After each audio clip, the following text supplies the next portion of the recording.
งชาตินะคะธงประจำกลุ่มเมือง7กุศนาคานะคะและธงประจำโรงเรียนนะคะเข้าประจำที่ได้เลยนะคะ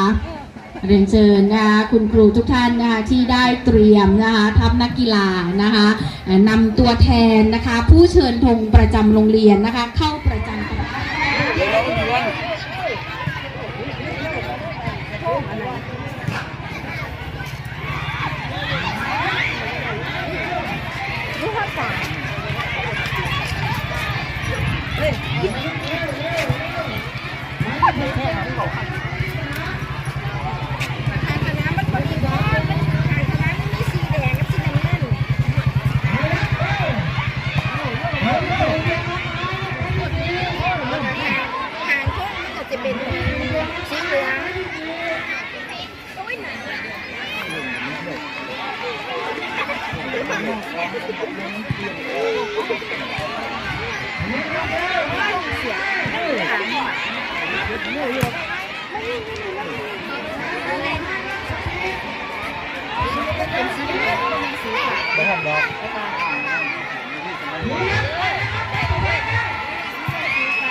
ไปเลยท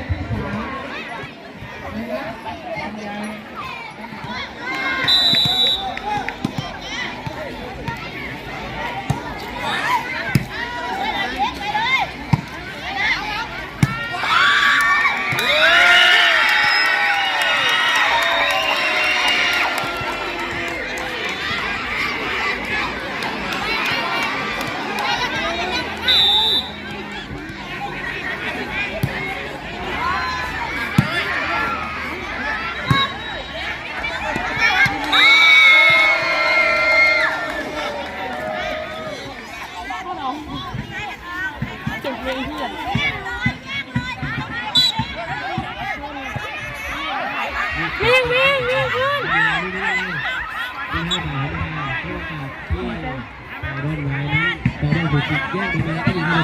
3สกายวิ่งขึ้นดูบอลด้วย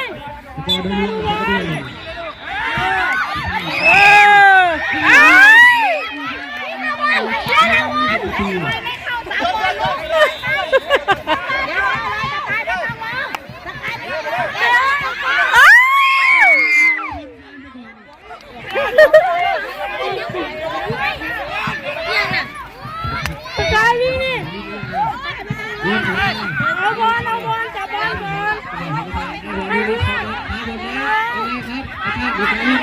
มา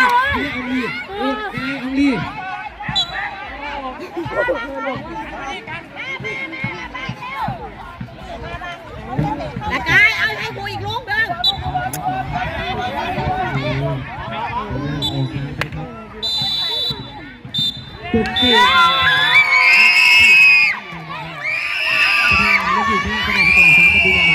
ผู้แทนคู่ต่อไปนะครับมาเป็นนะคะเป็นทางแม่ขนวงนะคะได้บรรจุทางค่ะมาดูกันนะคะกองหลังกองรับคัดป้อนลงมาค่ะทางด้านยกถึงนะคะเสียไปใส่ละ